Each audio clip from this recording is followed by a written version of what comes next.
আজকে পাঠ করব একটি সম্পূর্ণ অভিনব আঙ্গিকে সৃষ্টি পাখি রঙের আকাশ। এই বইটি বিশিষ্ট কবি এবং প্রকাশক ও সম্পাদক সম্মানীয় হরিত বন্দ্যোপাধ্যায় মহাশয়ের লেখা।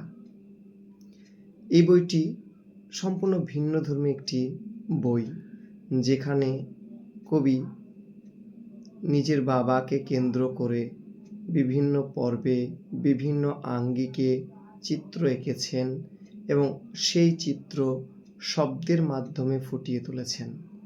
বইটি পড়তে আমার অসাধারণ লেগেছে। এই পাখি রঙের আকাশ, আমি এখান থেকে আজকে 2টি পর্ব পড়ব।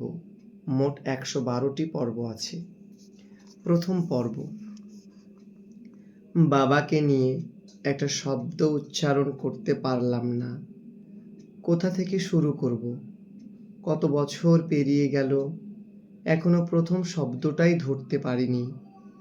প্রথম শব্দটার রং কি হবে? বাবার প্রতিটা মুহূর্তই তো দুপুর। কোন রঙে তার সম্পূর্ণতা আলো হয়ে উঠবে? এক একদিন রাতের গানগুলোতে বাবা বাঁশি বাজাতো, বাঁশির গর্ত দিয়ে কান্না গড়িয়ে আসতো। খেতে না পেয়ে এক একদিন বাবা উপোস থাকতো, গাছের ডালে উঠে সারা পাড়া দেখত, রান্নাঘর থেকে বাসনের আওয়াজ শুনত। রাতে পাড়া জুড়ে ভাতের গন্ধ উঠলে ঘরে ফিরে আবার বাঁশি বাজাতো। আমি অন্ধের মতো শব্দ হাতড়াই। দ্বিতীয় পর্ব, নদী পার হয়ে রহমান চাচার হাতে পয়সা দিতে গিয়ে দেখি সকাল হচ্ছে, দুহাত ভরা সূর্য। পয়সাটা কোথায় যেন ডুবে গেল। চাচা দাঁড় হাতে দিগন্তের দিকে তাকিয়ে, গায়ে লেগে জল মাটি, ভেসে আসছে ভেজা মাটির গন্ধ, যেন একখণ্ড জন্মভূমি।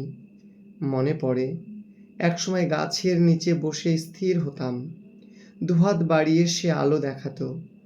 জীবনের সমীকরণে অভ্যস্ত গাছ বলতো, যখন তখন যেখান সেখান থেকে খুশি জীবন।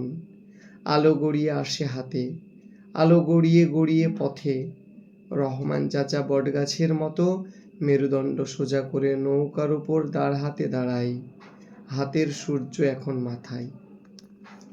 অসাধারণ একটি বই, পাখি রঙের আকাশ, বাবাকে কেন্দ্র করে লেখা সম্মানীয় কবি হরিত বন্দ্যোপাধ্যায় মহাশয়ের। 112টি পর্ব, প্রত্যেকটি পর্বে নতুন অভিনব আঙ্গিক, নতুন অভিনব ভাবধারা, চিন্তাধারা এবং নতুন অভিনব শব্দচয়ন ও তার গভীরতা, বাবাকে কেন্দ্র করে। ভীষণ ভালো লেগেছে আমার এই বইটি পড়তে। আপনারা যদি এই বইটি পড়তে চান তবে সংগ্রহ করুন ছায়াবৃত্ত প্রকাশন থেকে।